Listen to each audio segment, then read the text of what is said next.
No matter what era of video games, you will always find that group of games that are just bizarre or plain weird.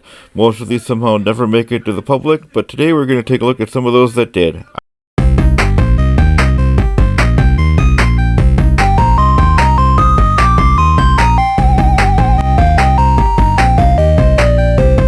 MASH, one of the defining TV shows of all time. Most people my age and older can all remember the show about an army hospital stationed in the Vietnam War.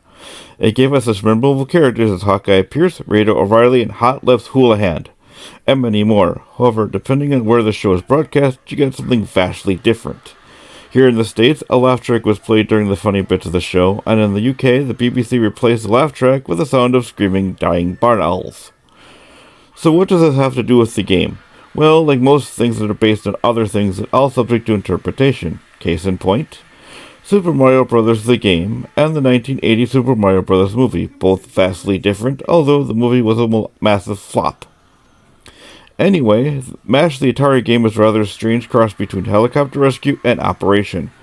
At the start of it, you have to try to collect more injured soldiers than the other helicopter, and when you accomplish that, you have to try to remove bullets, operation style, but if you hit the body, you are then start over at the helicopter part again.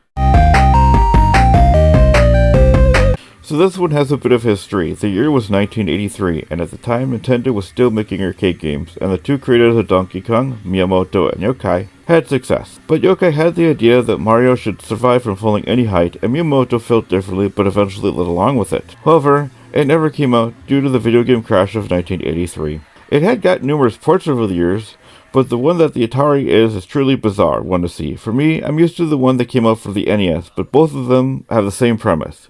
Goombas are coming out of pipes, and it's your job to knock them up on their backs and collect them before they get up. Seeing it on the Atari looks like it's just rushed for the sake of getting it done. Let's move ahead and go to the Game Boy Advance era of gaming, and a strange little game called WarioWare. This game seems like it would be an altered version of Mario, but nope, it's a series of strange mini-games. You start the game with Wario asking if you can beat his mini-games. Then you jump on a trampoline, flies out of a pipe, and then comes back down and lands into a boombox with a tape deck. And each time he plays a song, you're taken to a mini-game. Some are easy, and some go faster as you progress. This game comes from the infamous NES cartridge Action 52. Now, the cartridge history is subject for another video, but the game we're talking about is Time Warp Tickers.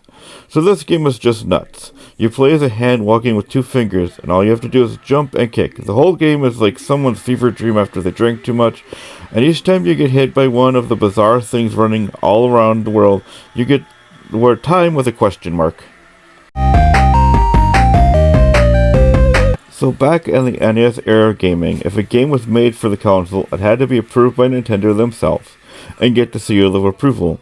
However, there are those who decided to say screw Nintendo and create their own games for the NES. And one of those companies that did that was Wisdom Tree. They were infamous for creating really bad religious-based games, so the next game is more of a series of 3 games on one cartridge. First up is Sunday Funday.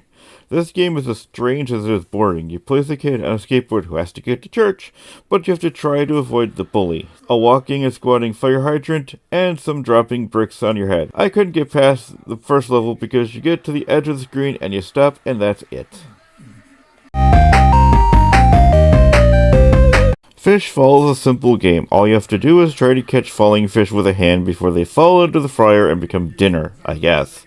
You have to hold the hand open to catch the fish. If you don't, they get fried.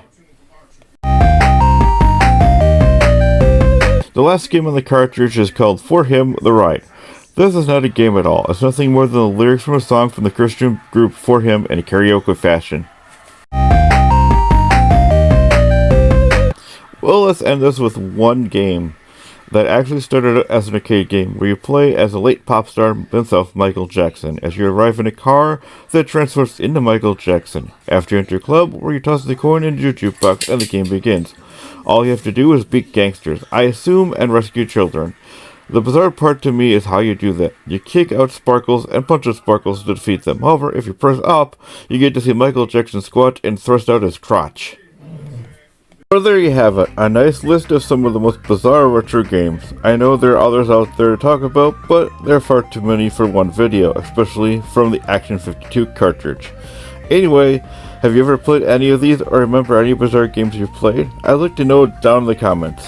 And don't forget to press that subscribe button and hit that bell so you're notified of my next video. I'm Paul saying peace out and stay frosty.